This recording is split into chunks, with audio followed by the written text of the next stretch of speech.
Hi, it's Kevin May, Editor-in-Chief of PhocusWire. So, hi, we're here with Lutz Vorneweg. You're the Director for Central, Northern, Eastern and Southern Europe at Amadeus. For the welcome. online agencies, thank you. Yes, it's for the online agencies. That's a key point. So tell us a little bit about that, introduction to you. It's a new kind of focus and a role within Amadeus, so tell us a little bit about that. Yeah, we are changing basically all roles at Amadeus, at least on the travel channels distribution business, to move from a geographic setup into a real customer-based setup. Okay. Been very successful, I think, in the last 25 years with the geographic setup, with very strong local teams, regional and global teams. But now we see that many of our customers are doing business on multi-country level, and the business of online travel agencies is so different from the business of business travel agencies, for example, that we felt we really need to focus more on specific segments so that we can get closer to our customers, but also that we have an ability to better tailor products specific for those customers. Yeah? And that's why we are really shifting the whole organization towards the customers. Okay. And this has been something that's happened over the course of the last 6 months, is it? Yeah, a bit longer. There was a lot of preparation work. It started earlier last year. The whole strategy was defined. We also had to redefine the different segments and sub-segments that we want to associate to the different teams. And we started to roll this out very early this year, I believe. Okay. So, broader question then. What's your kind of take on online travel retailer trends? I mean, what's happening in the market? Yeah, I mean, you guys, Phocuswright, tell us that online travel will be the largest way of booking travel by 2020. I think 55% of all travel will be booked we reached online. that kind of tipping point. Yeah, there will be the tipping point. So this was also part of our orientation, that we said, okay, we really have to put the right focus on where the money will be made in the future. And then, of course, there will be very different means to target consumers, to acquire consumers, and the way products are sold will be very different in the online segment compared to the more traditional segments. So we want to make focus on the segment as it deserves this kind of focus. No? Okay, so and what other kind of broader trends are you seeing around that? Yeah. I mean, one trend is certainly starting from the consumer side, no? Where we feel that everybody talks about the fact that the consumers now have the power, no? And it's true. I mean, if I look at myself, there's so much choice now and so much ability to search for traffic that it's unbelievable. I can be my own tour operator, my own packager. So what I expect, of course, as a consumer is that I get access to offers in a timely manner, that the offers are accurate, that they are bookable immediately, that I can combine them so that it suits my specific needs. And of course, I spend, like all the others in this world, I spend a lot of time on my smartphone, on my iPad, and they have become my companions on most of my day. Yeah? So I think this is where the music is playing, and this is where this is one of the trends we need to keep in mind. And then, of course, technology. No? Yeah, of course. So, but there are inherent challenges there. Yes. Because of these, whether it's reaching that tipping point or it's the use of mobile or whatever. But what have you identified as some of the challenges that you and the Amadeus empire are going to hope to fix? Yeah. I mean, what I always say is that we have to help the industry to get the human touch into this business, because I think what many of the online travel agencies and also the meta searchers have been super successful in is finding the cheapest fares, the best price. But it has become a kind of not so human business, and at the same time, on the technology side, we see that we now are probably at a different tipping point where the technology comes to a point where it becomes immersive, where it becomes natural to talk to chatbots, to use voice commands, and Google, I think, last week presented the latest in voice collaboration, and where it was basically impossible to figure out who is the human person, who's the robot. Yeah, it's amazing, and I think this is, in a way, good news for our industry, because we see that the human touch comes back. Yeah, and I think this is where Amadeus also has to play its part. No? Okay, right. So online there is more competition than ever. How do you kind of view that as someone who essentially sits on the outside?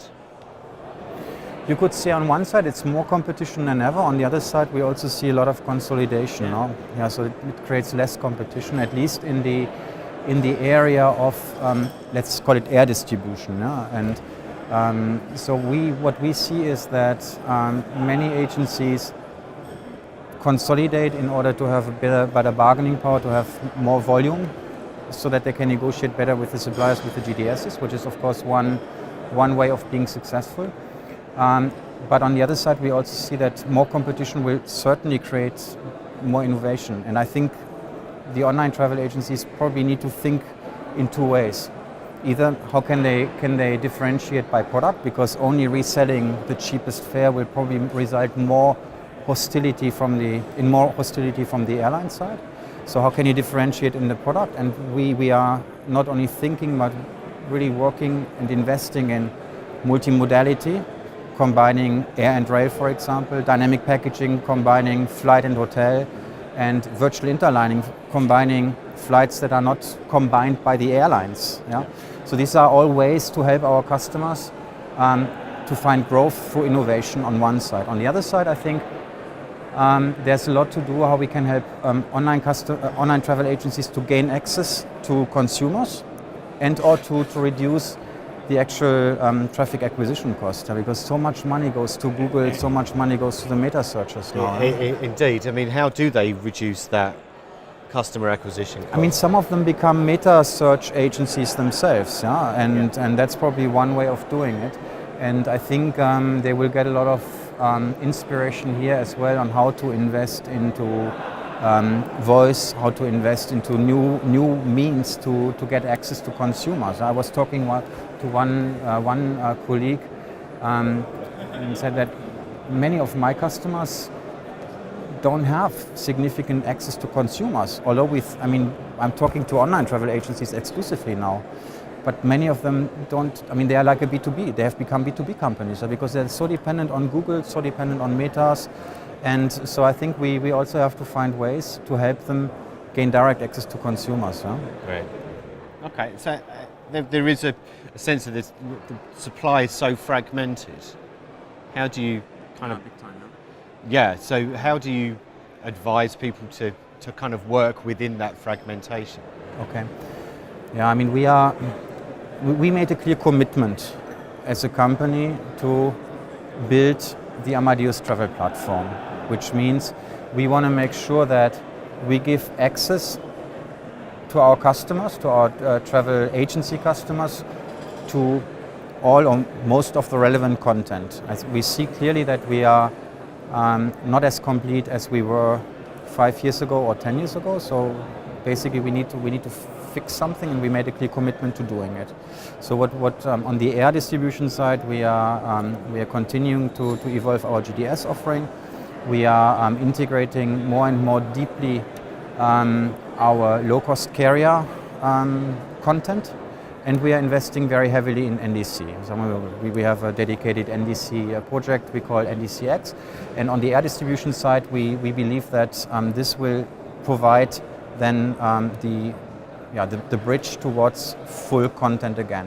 What we do expect from our travel agency customers is that they also work around different commercial models, because it's going to be difficult, if not impossible, to offer all the content in the traditional GDS model. Yeah? But we think we are on a good way. Right. Yeah. Okay. Mm-hmm. You hear companies talk about this a lot. They say, we have to provide a memorable experience, and it's all about, this connected experience from the beginning to the end and all this kind of thing. I mean, how really, though, does a retailer do that? Like an online retailer do that? It's quite a hard thing to achieve, right? Yeah, I think it is. On the other side, I mean, our customers have all become technology companies to some extent, yeah, and I think they will all have to figure out their own ways to invest the money they have available to build these types of experiences. And I mean, when we look at what I find fascinating is the variety of different models. So although maybe we might think that most of the online travel agencies are air distributors, but everyone is finding their own niche, their own way of making a difference for their customers. So for us, we are basically the enabler. No, we are sometimes our products are not even visible by the consumers, but we really think from a consumer's point of view and think what tools we can provide to our customers to be successful and grow.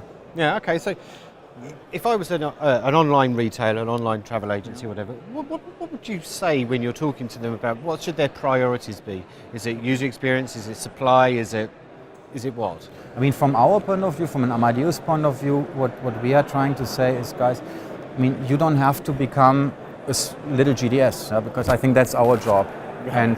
And some of my customers say, okay, Lutz, you force us to become a GDS because you have content issues. You don't have all the airlines or the relevant content of all the airlines, because some of them are surcharging me, others are not in the GDS, and we say, okay, this is clearly where we make a commitment, where we are bringing the content into our Amadeus travel platform, and we are going to offer different commercial models and different technologies to get access to the content, and then a layer of normalization that gives you that doesn't force you to really invest heavily in supply integration, because this then gives you. So you handle that bit for That's the idea. Yeah. That's traditionally, I think, the GDS's role. And then the online travel agencies have money available to really think about what they can do to either get access to consumers or to make a difference with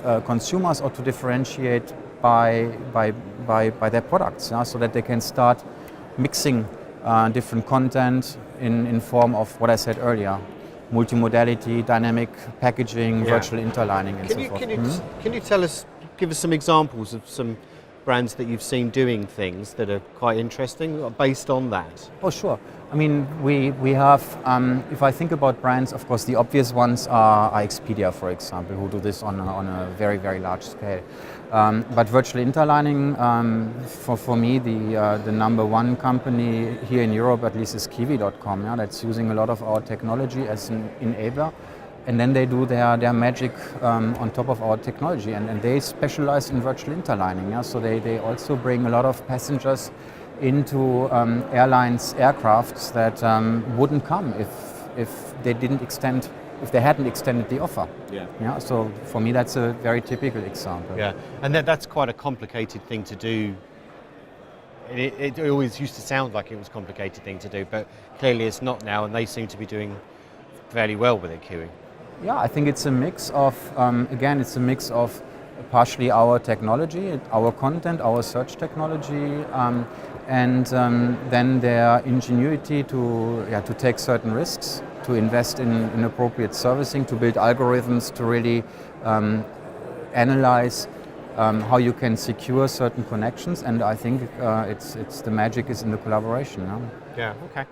And when you're talking to online travel agencies and you're saying, let us do the heavy lifting, leave all that to us and the supply, do you sense that they realise that now is their chance to go and do something innovative, or are they just always kind of fighting to catch up because it is such a competitive market? No, I think more and more we see that that also in the discussions, in the conversations we have with our customers, we see that we have complementarity. So we do our part, and of course, if I screw up, it's a problem. But if we do it well, it adds value. Yeah. And they do their part, so it fits. No? It's a good match. Okay. So tell us a little bit about specifically the technology at Amadeus that does this, and how does it all fit in, and how does it work, and things like that. Okay, for us the basis is really the travel platform. Today we have the GDS, we have a low-cost carrier distribution platform, and we are investing in NDC, and we will put these three components together in a, I call it a normalization layer, but in a layer from which you can access the content. Yeah? The second component for me is our search portfolio, and I think this is where we really invest heavily to make search not only absolutely convertible and bookable, because this is what our customers expect from us. If we display a certain offer, it needs to be bookable and needs to convert, Yeah. but it also needs to be instant. Yeah, so what we really want is that the results are available in Google-style response times, Right. because this is what consumers expect today. Yeah? Then the third layer is that we really continue to invest heavily to make, ancillary services, airline merchandising available to our consumers, because they need to play on equal games or equal playing field. Yeah. And that is one of those broader trends Right, that's absolutely. happening anyway. Yeah, isn't it? exactly. And when I look at myself, I came in from Nice this morning, and my secretary booked a bag for me. Otherwise, I would have had a big inconvenience at the check-in gate. Yeah, so for us, it's the third component that absolutely continues to be important. Then we had a presentation at the launch show for our payment solution. So we think that payment is an area that's an inconvenience that we can make more convenient, that we can orchestrate so that it becomes the revenue source for our customers, or at least the cost reduction. And then I think we are investing quite heavily also in the exploration of new models like digital advertising. Yeah? We think that many of the maybe the travel agencies of the futures will be the publishers of today. Yeah. Yeah, and so these are all ways to stay relevant in the value chain and to help connect supply to demand at the end of the day. Yeah. Okay. Interesting. I mean, your focus is, and I'll get this right, Central, Northern, Eastern, Southern Europe. Yeah.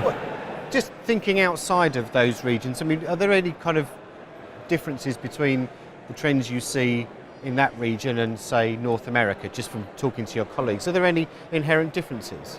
Yes and no. I mean, one of the reasons why we changed from this geographic to a more customer-based organization is because